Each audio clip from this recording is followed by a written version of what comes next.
nagtatrabaho, pati nagpaskin, nagmamalingki. Pero pagka kami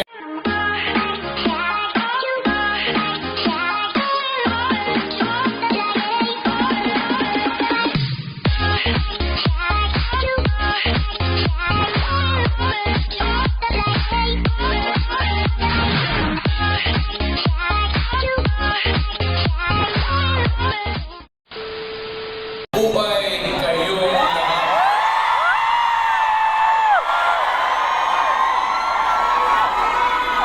At ang mundo dapat magpasalamat na merong mga Pilipino na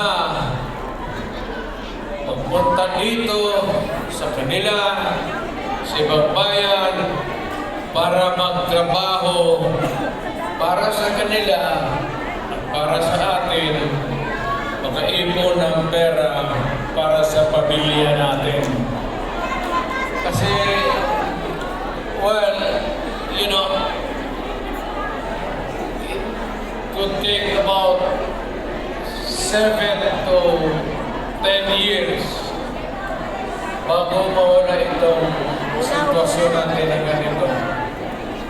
But in the meantime, that we are not really ready economically to provide opportunities at trabaho para sa lahat, then I said, pilitan tayo dito na hanap ng trabaho para sa ating mga pamilya.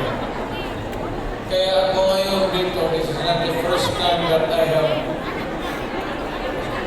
harap ko kayo. Tanggapin na lang natin ano ang sa pakad natin. At magdasal tayo na yung pagod ninyo ngayon dito ang makinabang ang mga pamilya ninyo at ang mga anak ninyo. Mabuhay kayong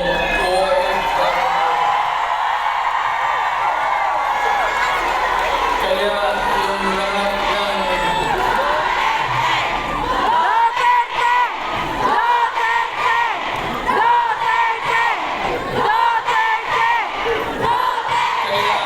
kayong lahat sa mga dalaga pa,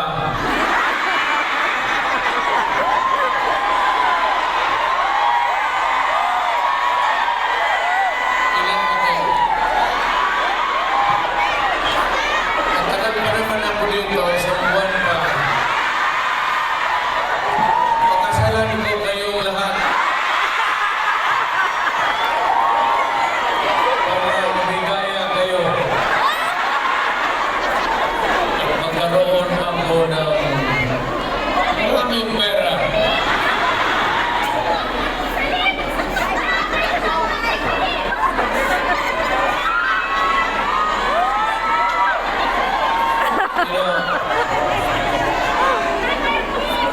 Hindi lang ito sabihin ninyo. Hindi ako nagbubulahan.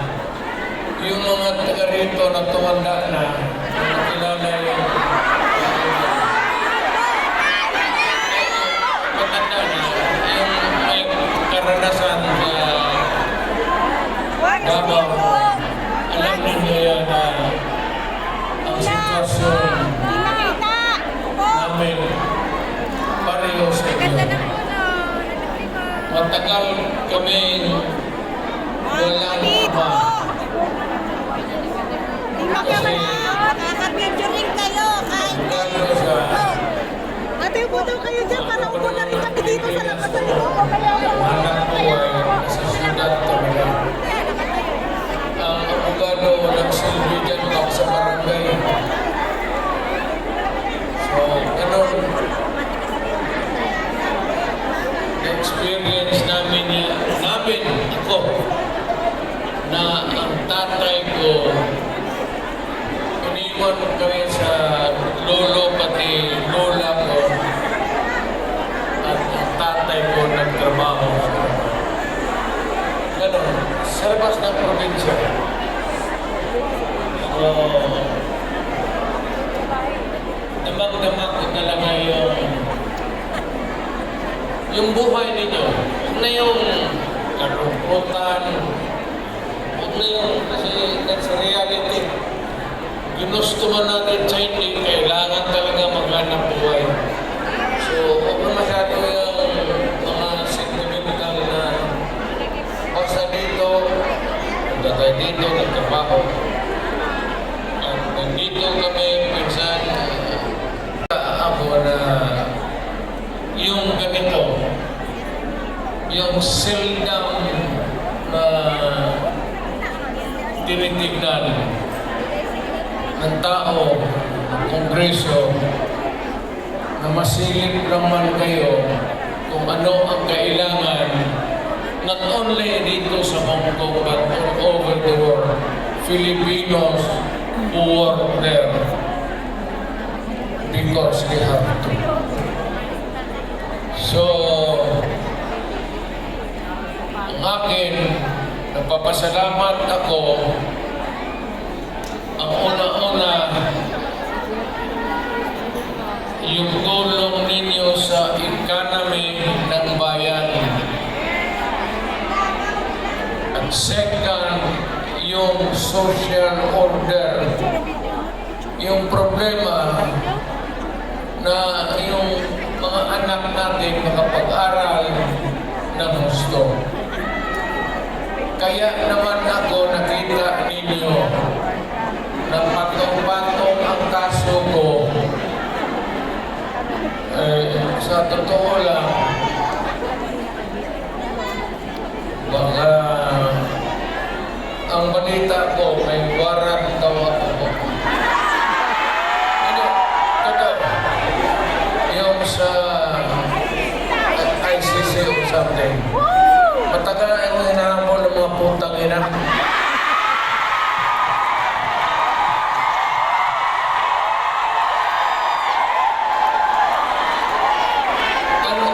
Ano man ang kasalanan ko? Ginawa ko man ang lahat sa panahon ko para may konting Ayan o mga international na kaya sila o. Hindi na gusto at para mapayapa ang buhay ng Pilipino. Ang problema nito, alam ko kung ang tingin ng Yan sila ano? Sa atubang. ako lang yung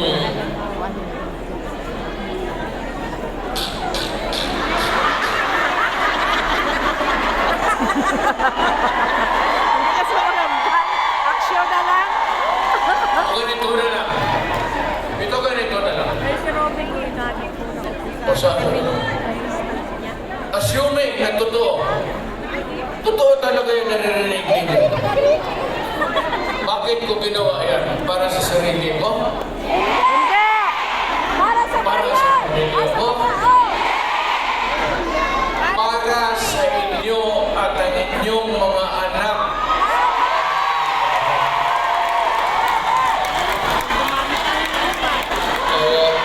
Ako man,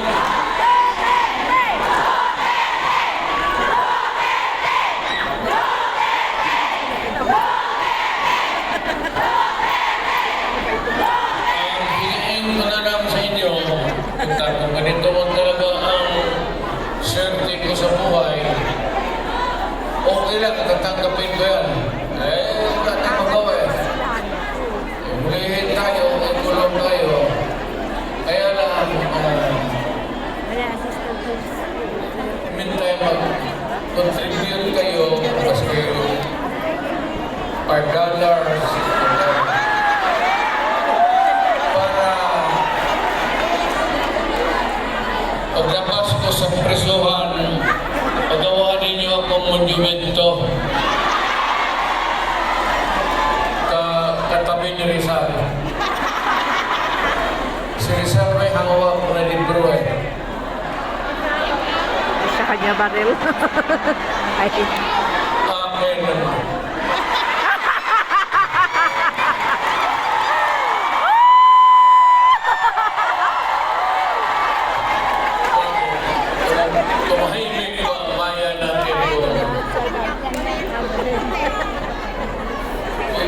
ourselves. So, hold up dito, hold up.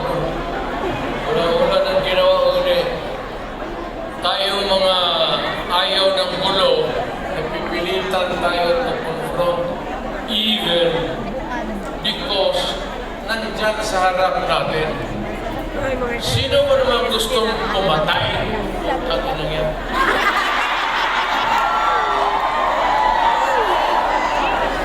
Bakit ako Why would I waste my time? Manila, patayan sa Duterte, lumalapas ng gabi, gano'n. Also, sino ba naman gusto maging security guard? Na ang kinuha ang law. But, puro sa trabaho, akong ganito sa loob. Kasi sa labas, mga Pilipino rin ang hihintay doon. Sino may ari